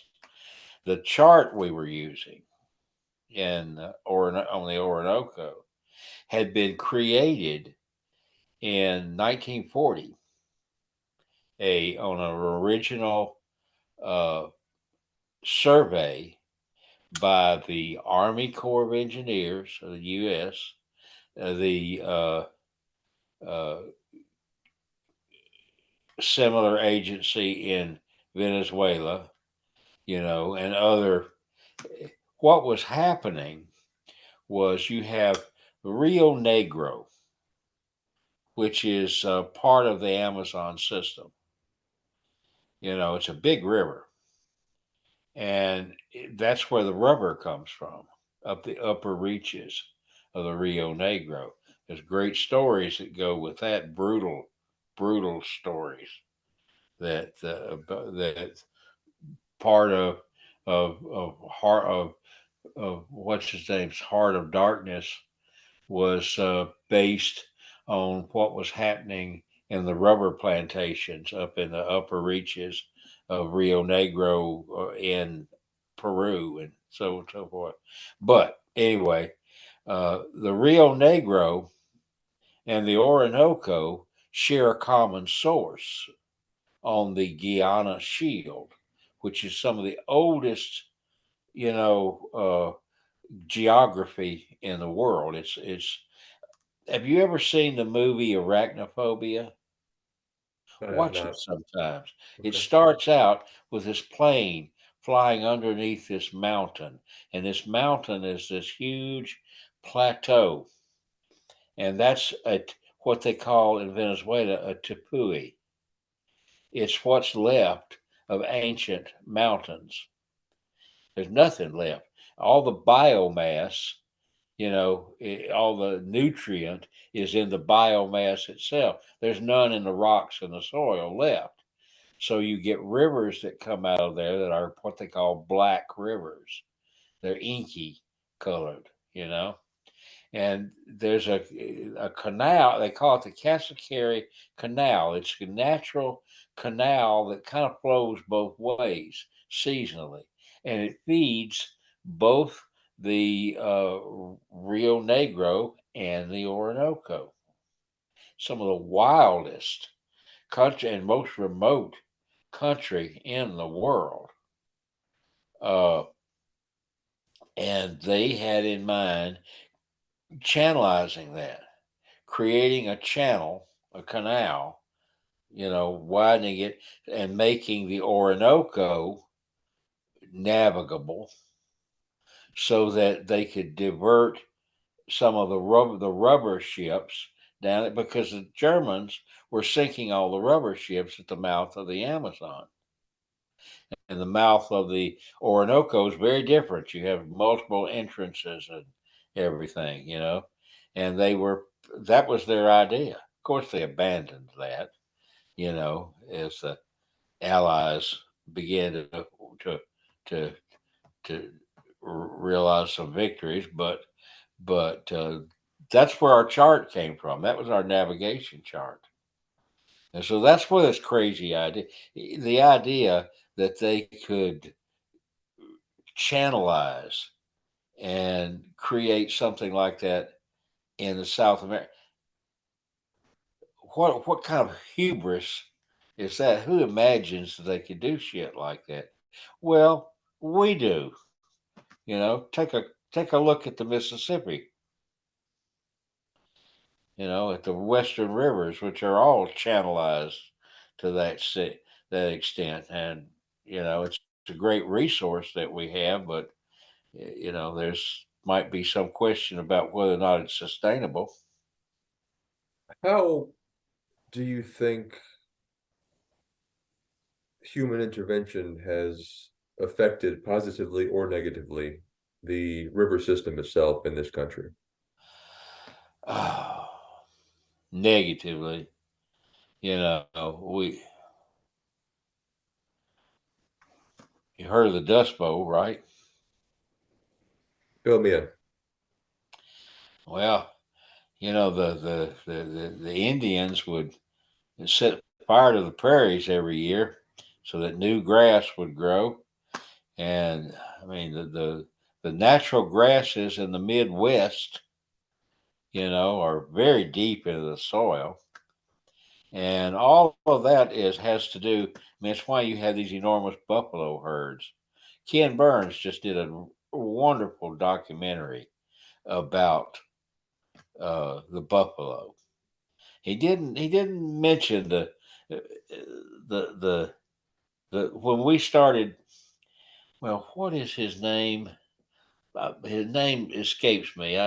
He was Civil War colonel, I think, who became head of the USGS early on. For some reason, I can't. He wrote a report called "Report on the Arid Lands of the United States," and if people had paid attention to that, they wouldn't have done what they have done out west, because he talked about the Midwest. Basically, the so much of the Midwest is not suitable for agriculture.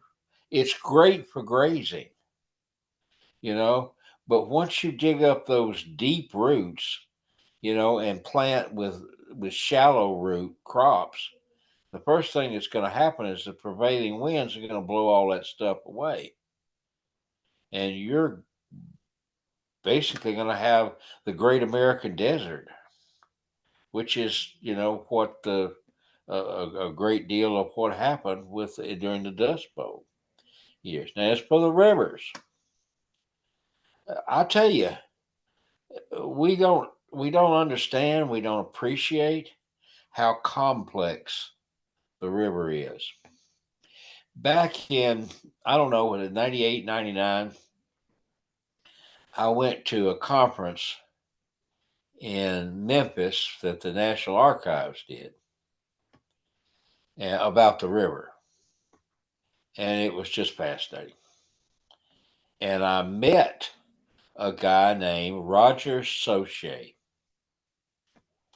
Roger had worked for the Waterways Experiment Station in the Army Corps of Engineers all of his life. He was a geomorphologist. Now, all of the science that created the Mississippi River as we now know it came from earlier science. There was a man named Fisk who created in 1940s, well, he taught at LSU, and he did a geomorphology of the river. You'll see his some of the most beautiful charts, maps where it shows multiple channels of the river. It's beautiful. It's art, but it's not reality. He was trying to trace that out with aerial photos, which was what he had. Well, Roger Saucher had stuff advantages that Fisk did not have, and that was thousands of core samples from oil companies that had sunk holes into the lower Mississippi River Valley looking for oil. And so that he discovered that the river, its channels, it was so much more chaotic and complex than the science, would told us. And the science that we created, that we built, has basically is basically founded on bad science. What we've done to the river. I mean, you think about it. You've got this is the watershed of three-quarters of this continent. From one continental divide to the another, the Appalachians, and all of that, so that every weather front, every flood, every pulse of comes from a different place, and is constituted of different kinds of particles, and they're not it's not necessarily uniform. They don't necessarily fit together. We know, or we should know, that the planet wasn't made as much as it was assembled out of spare parts floating around in the solar system. Well, the river was the same way. And there's a place uh, not too far from the mouth of the White River, north of there, Dennis Landing.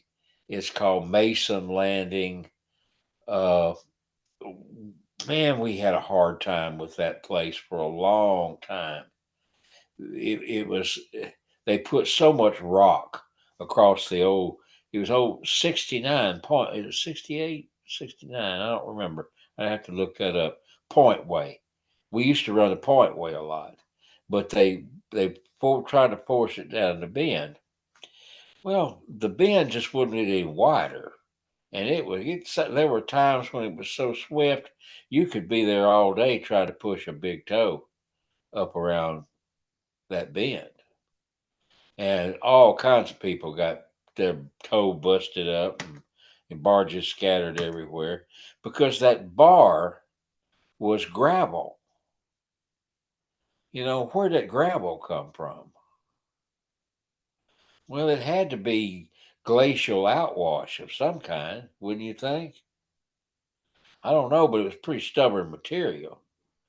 It took a long time and still hadn't completely washed. It had a much better channel now than it used to be, but it's still, you want to back up and float it around there sometimes. But everywhere is like that. And you know, there's one place in particular that operate. Where you ever been to Old River Control Structure? I haven't, but I know generally where it is. You know where it is, yeah. Okay, that's a big. We almost lost that in '73. They put they put rocks as big as houses down in that hole and never found the bottom of it. somehow or another. And now they've got a power plant in one place and an auxiliary place in another. And all of that is because of a couple of different uh, uh, cutoffs that were, one was natural, but one of them, back in the 1830s, I think it was, uh, Shreve cut through there. And what that did was straighten the river out and steepen the slope of the river. And at the same time, they Shreve had his snag boats began to break that snag that uh, drift island that stretched way up in the Red River all the way down to the Chapelai River, so that all of a sudden both those things where the Chapelai River had once been a distributary, you know, it really started deepening out, and it looked like by 1973 or before, it looked like that the river was going to capture the Chapelai and change course. And that's nothing unusual. I mean, 500 years ago, the delta of the river was there at Donaldsonville down Lafourche, Bayou, and so that New Orleans and all of that delta land is that's new. That's just 500 years old, and so that there's one guy who wrote a book about that who believes that one of these days the river is going to do what the river does and just simply bust through there and take and change the channel altogether. From about mile 300, then it's gonna shorten it and go down the Chapelai. And what's going to happen to New Orleans? What's going to happen to the chemical corridor? That well, what wealth there is? That's a lot of commerce we're talking about there.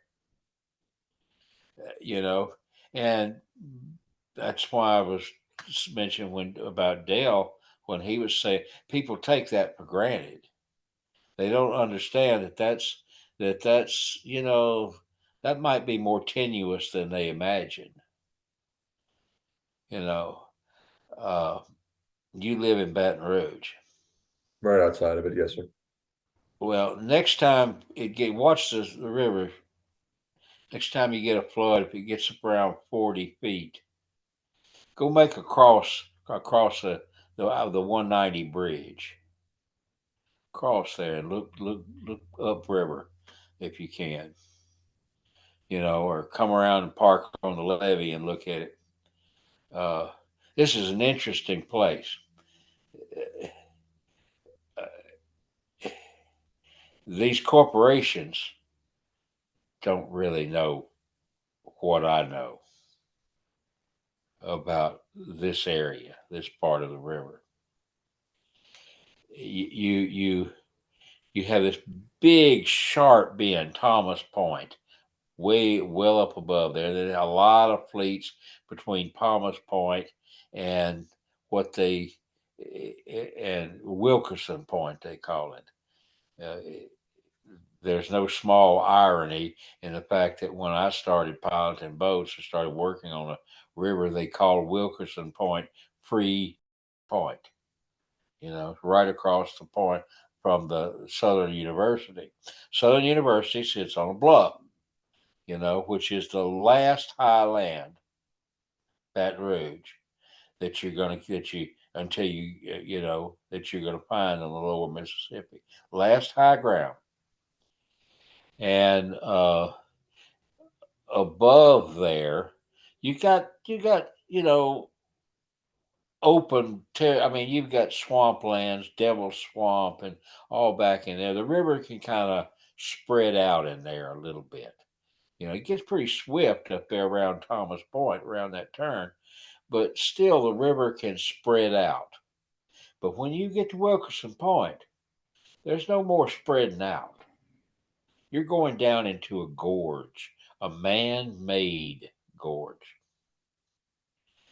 And if you come off that point with a big toe, and you don't want to you don't want to try to steer around there. You want to flank. You're backing up, floating around there, and that is no simple task. First of all, you better be slowed down before you get to that point, because it'll get swifter as it comes off that point. You've got this what is called a pressure eddy working down in the bend. All that current coming off that point, going down into the bend there at Southern University, is eddying back up the river, right? Big old eddy. It's got to be several feet higher than the river that you're looking at. And then underneath the point, you've got what is called a suction eddy. There's a kind of vacuum there. So the river comes off the point, and it leaves a vacuum kind of underneath that point where you get another eddy. And so if you've got a river within a river coming off that point, and when you come off that point, you're looking at the Upper Baton Rouge Bridge. That's a problem right there. But you got to check it down, and you got to keep that rear end right there on that point. But eddies will fill and empty at intervals, and sometimes they'll right there. I've seen this happen. The eddies will knit together. They'll fill at the same time, and they'll knit together. And man, if you're sitting on top of that with 30 loaded barges, you don't know whether to, what the hell to do, or what the hell it's going to do to you. It's crazy. You got the whole continental runoff, doing strange things underneath your toe. Uh, Now, back about 1990, somebody, I don't know who whoever they were sure dialed in to Louisiana politics, because they decided to build a dock of some kind to load sand and gravel right underneath that point, between that point and the bridge. And they built this drive out to the river's edge. This basically, it was like a dirt dike, so that water coming off that point, what's going to happen when it hits that? It's going to squirt all that water right back out of there. And you got to try to. It's always hard anyway, just to keep the rear end, the stern of your toe in there again, in those willows on that point. And you let the head go. That current out there will take that head wherever it's going to go. But you better be holding on. And when you got something like that, I don't know. Sometimes it's hard to do. Now, I was in South America when this happened, but it was an Ingram boat. I don't remember which one it was. And whoever that poor pilot was, he got to watch that slow motion disaster where that boat, he lost his stern and the boat topped around on that bridge. And he sank a few barges. I think one of them was uh, a styrene barge or chemical barge of some kind. Oh man, Johnny Cochran set up an office in Baton Rouge. They got all that benzene's what it was, and bunch of people got sick or thought they got sick or whatever. It was a mess. So the industry did what it they every time you get high water, it gets to a certain stage, they send a big boat. Different companies will swap duties, to push in and keep you against the bank. But over time, with this dike here, what happens is you get this. It makes this eddy bigger, and it deposits more sand. So that now this is, you know, 30 years later, we've lost probably about a third to a quarter of that high water Port Allen span. That's that's not good, you know, because the other two spans in high water, you know, are not they're not safe to to navigate. That's tough. But anyway, from there on down the river, you've got a river that's confined entirely by dikes, by levees, earthen levees on both sides of the river. And the whole flow, it's deep, but it's also so swift. And the higher the river stays, the swifter it gets. And you've got so much commerce down there, so many docks, twice as many as there were when I started. You've got fleets that are enormous. You've got anchorages for ships that in high water, the ship may be swing back and forth on its anchor chains. You know, it's you've got ships, big heavy ships that require certain kinds of navigation that I don't particularly understand. You know, uh, you've got big heavy tows that the ship pilots they don't understand what the navigation are, what we need. How we have to back up at every one of these turns, and it's every one is different. The currents are complex, and it takes time. It's hard to do. You got to know what you're doing. you know. And then you got a bunch of guys who are coming out of the canal who've never really worked in current at all. They got small toes, so they think they can run anywhere. And nowadays most big heavy toes they back up at every point because there'll be some guy they're coming around that turn trying to basically point a jackstaff at the point, trying to hit it because it's going sideways as fast as they're going down the river. And there's some guy a third of the way off the bank, coming up the river on them with two barges or something. So it's extremely dangerous. People, I don't know why there hasn't been some terrible disaster. Just our good luck is all I can figure out. I mean, because the stuff I've seen, man, you just can't believe it. I don't know how we've gotten away with what we've gotten away with. And eh, you think about it. Next time you get high water like that, go down to the French Quarter.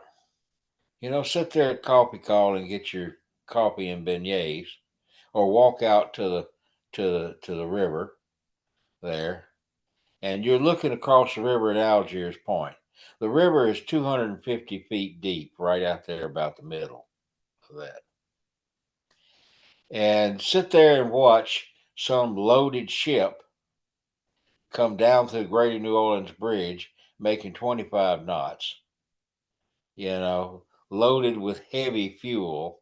Using heavy fuel to run his engines, and there's nothing between you. It's passing through the air above your head.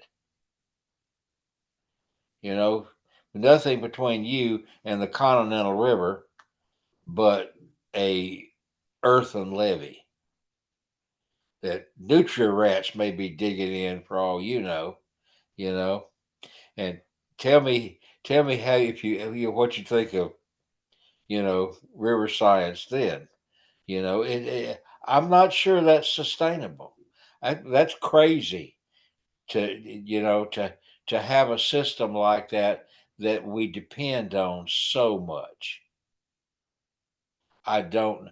I I'd like to think. I mean, I hope everything stays just like it is, but I can't imagine that that's sustainable long term, particularly in an era when so many what they call planetary boundaries are being crossed. Well, let's not use climate change.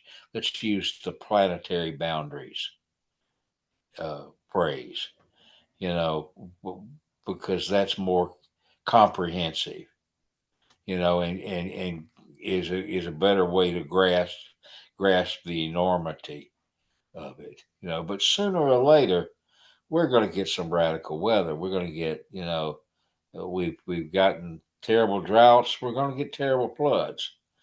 And they're going to be 1,000-year floods, and we're going to discover that we haven't really maintained, systems because we haven't understood those systems. So you ask about what we've done to nature. It's we've taken ourselves too seriously, and we have not appreciated, the complexity of the world that we live in. There's a one of my favorite philosopher, sociologist, German guy, Hartmut Musa, who suggests that our way of regarding and confronting the world is a matter of aggression. We want to know about it. We want to own it. We want to, change it. We want to turn it to our purposes. It's fundamental to our regard for the language and to our very language, really. And I think that's true. And I don't know how you free yourself from something like that. I don't know that here in my dotage, I wonder if modernity, the civilization that we've got, is sustainable too.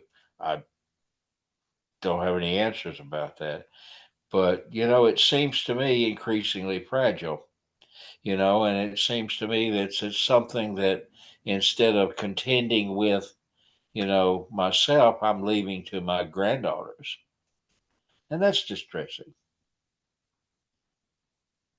We are over the 2 hour mark, and I'm not done yet. Do you still have time? I'm fine. Well, I need to take a bathroom break. If you do too, perfect time to do so. I've got currently 4 more questions, and talk as freely and as long as you want, but I'll be right back. Okay, go ahead. I could use a bathroom break myself. Captain Greer, thank you very much for sharing your insights and experiences today. This has been absolutely fascinating. We're actually over the 2 hour mark. I've got a handful more questions if you have the time to Oh, do those. I'm retired. What else am I going to do? Appreciate your time, my friend.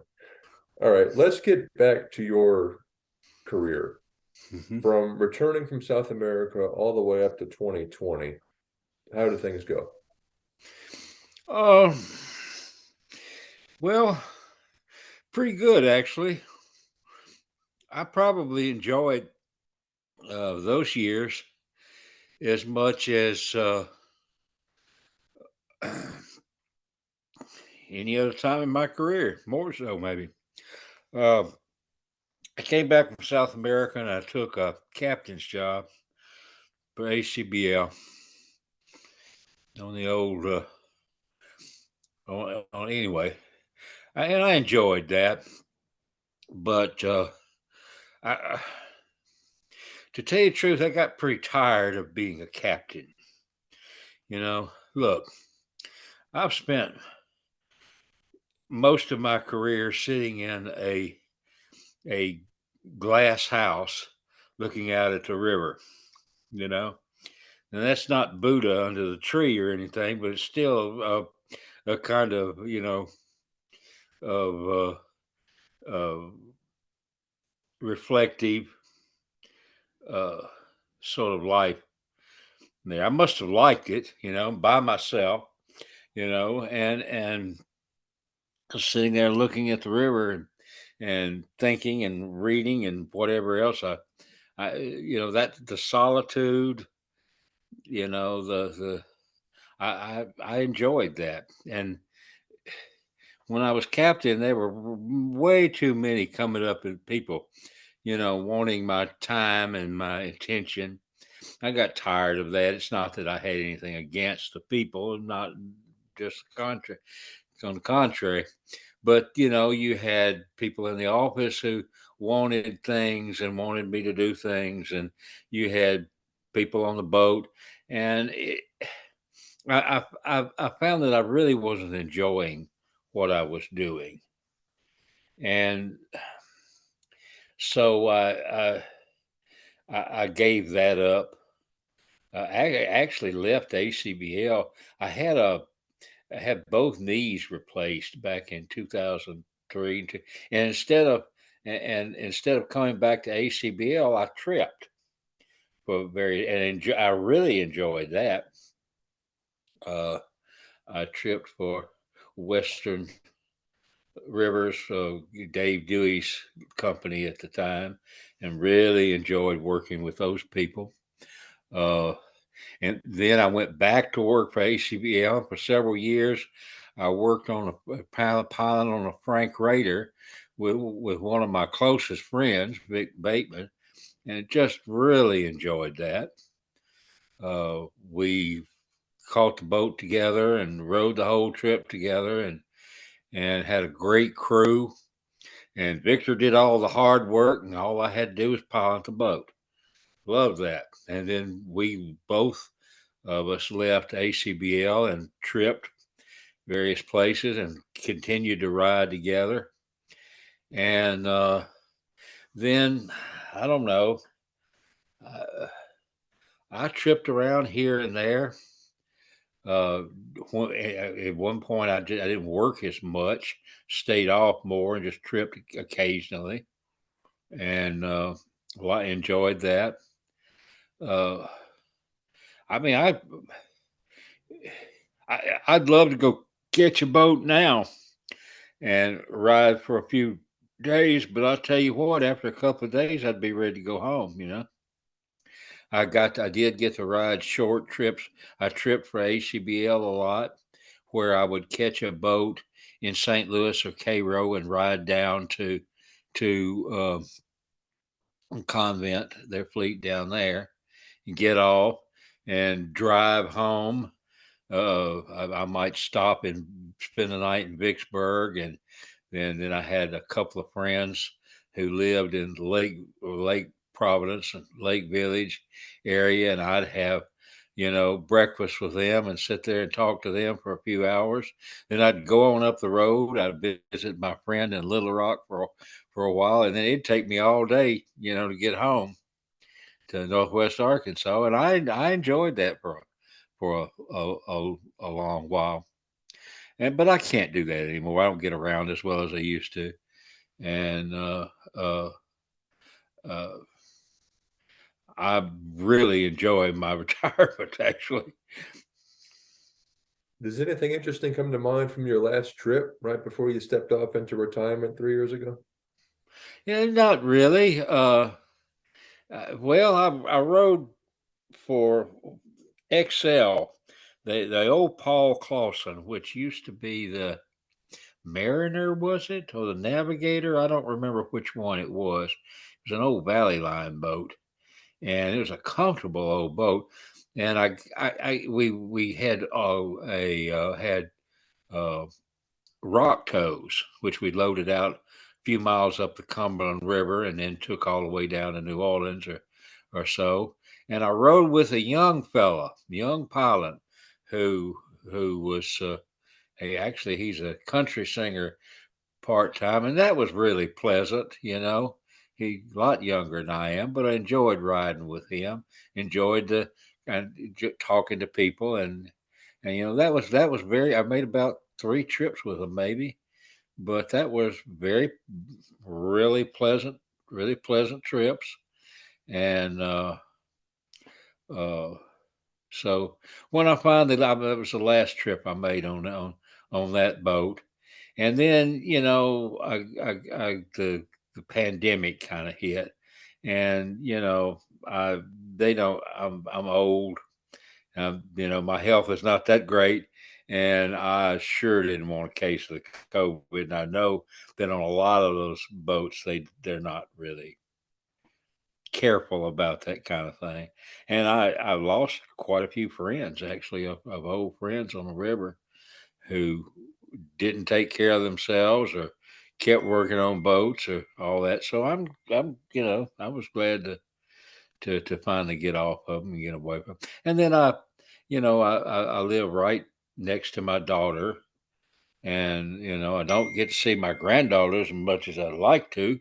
I got two of them that are, one of them lives in New York, one of them lives in Denver, and the other one lives here with my great grandson, who I also don't get to see as much as I'd like to. But I live pretty. I'm pretty happy with my life. I enjoy it. I'm living my best life. I think I'm doing the damn thing I want to. Sounds great. Maybe one day we'll share that. But a few more questions here. Where were you during Pilots Agree, and what did you think of those efforts? Well, uh, I came home right as they struck. I had heard about it.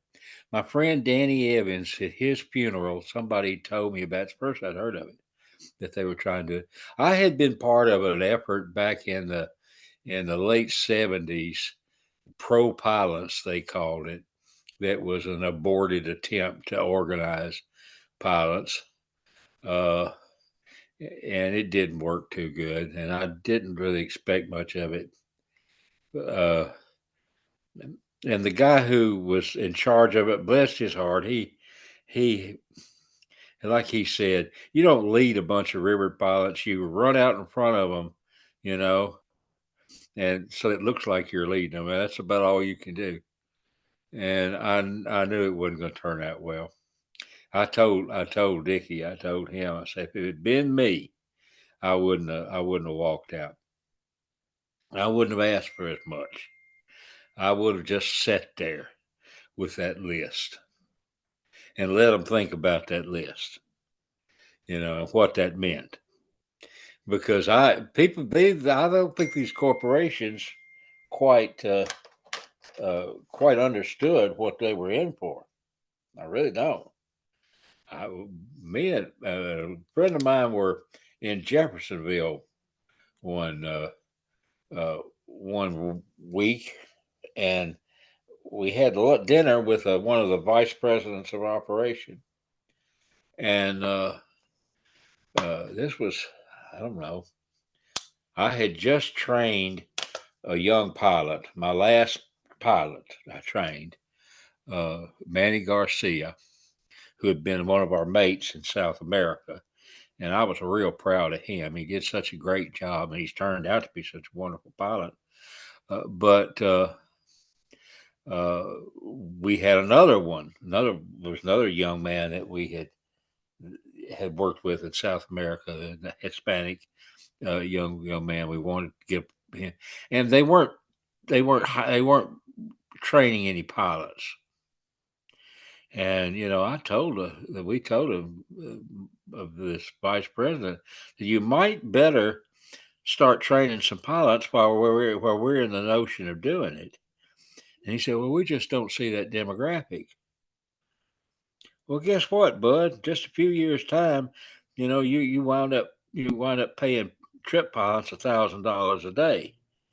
You know, so the demographic was there and it was all over you. And you don't make a pilot overnight. It takes a long time to train a pilot. They have to see a lot of river if they're going to be a lower river pilot.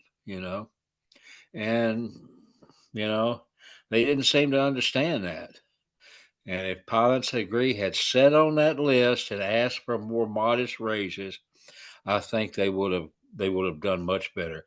As it was, there was a lot of bitterness that lingers, you know, in these corporations. They were pretty brutal towards these working people, these people who, had given so much of their lives to these corporations. They were pretty brutal to them, and so there's a lot of ill feeling that probably still lingers, uh, and but then there might be natural aspects of that I'm not touching on, I don't know. But that was my impression. I missed it. In other words, I missed Pilots Agree. I came back from South America right as it ended. Finally, Captain Greer, can you tell me, from your perspective, what the future of this industry looks like? Well, I don't know. Uh, it's a different river. This is a different river than the one I worked on, and I hope it does well. I mean, I've got a stepson who's making his living doing that. Who's got a career ahead of him. He's a captain for Canal Barge Company now. And so I want it to go well for him and for all these people. Um, I, I I think there's a lot of possibilities for them if they can make people realize that that they're that it's I was a young friend of mine recently published a book about the river, and I was trying to talk to him about. I don't think he quite understood what I was talking about because he's pretty critical of the industry, and I understand that. These are corporations. Their idea, what they're interested in is making money. You know, and they're going to give a lot of lip service to what they to caring about things that they don't necessarily care about. That's just the real world. But then there are, I'm sure, CEOs who care very deeply about those things. You know. Uh, but this young fellow, well, there's a I don't how to say this. How do I say this without making people angry? I, again, I think we've lost the sense of the river. I've got another acquaintance who runs John Rusky, if you heard of him. He runs a company up in Clarksdale and Greenville and Helena, I think, where he has canoe trips up and down the river. It's wonderful that he's doing. I love that he's doing that, and I would be happy to send my daughters on a trip with him because I know he take care of them. He got sense enough not to get underneath somebody's bow. But they're looking at a different river than I know. Everybody's vision of the river is it may be perfectly legitimate, but it's not the same. And we don't understand the river that we have or appreciate it. And my friend was arguing, I think, about the argument that the corporations make about how much economically efficient river transportation is. And he was saying, oh, no, you've got, the cost of maintaining the river, as if, and it seems like he had forgotten that the reason that the Corps of Engineers invests time and money into the tending to the river is only about navigation. It's not. There are a lot of of issues that they have to attend to, and a lot of them they're ignoring. That as we talked earlier about uh, the strange river we have between Baton Rouge and the Gulf. There's issues there that they need to be looking at. But a lot of people on the Upper Mississippi have a very negative attitude to our industry. You know, as if we're in the way and we're interfering with their fun, as if they'd have a river, even if there were not for locks and dams, and if those locks and dams would be sustainable without towboat transportation. And let's not even mention how much their cornflakes would cost if it wasn't for river transportation. But uh, that's that's something that the future is going to have to. We're going to have to find ways of dealing with that aren't going to be aren't part of my you know part aren't any of my part there. I don't know what the future of the industry is, but I hope the river is sustainable. I hope we don't have any accidents and you know tragedies and everything. But we are, in another sense, uh, uh, if I had a crystal ball, if I could consult the oracle, the environmental issues are what I think about most and worry about. Those, you know, those planetary boundaries. We have uh, like and I don't think the industry is really paying a lot of attention to that. I remember when that Deepwater Horizon blew out.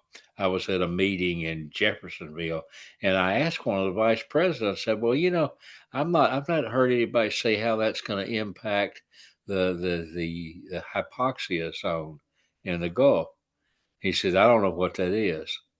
I'm thinking, you're vice president of a major corporation that operates on a river, and you don't know what the hypoxia zone? How many toes do you have running around here full of corn from the Midwest? Yeah, we the industrial farming, has its consequences, and all those consequences are coming down the river. And how long can you sustain that? How long can you continue to do that?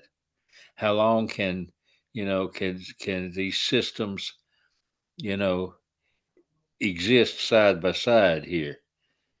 I don't know. I worry about that. I think about that a lot. What is the hypoxia zone? The dead zone.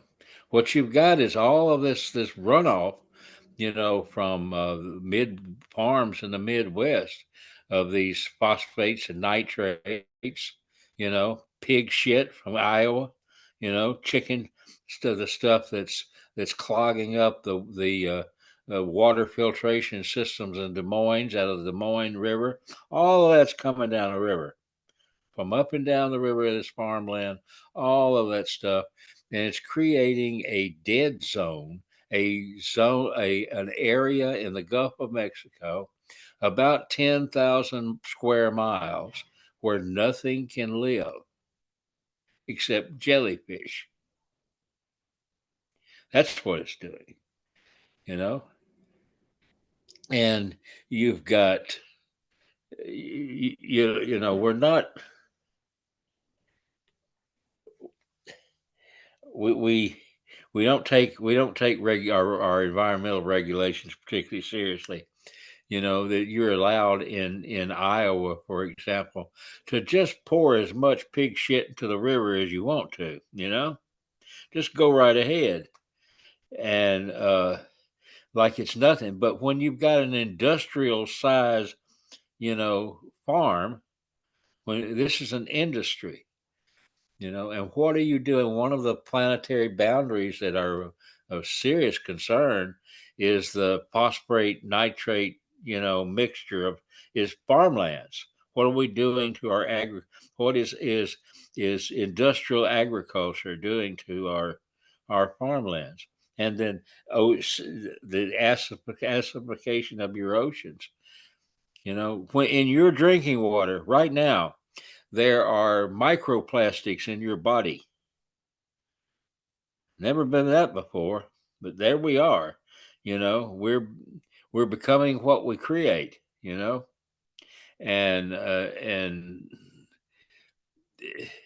we're in the middle of a sixth extinction, they say, and we are. Watch David Attenborough's uh, documentaries on Netflix if you don't think that's true. He pretty much demonstrates that.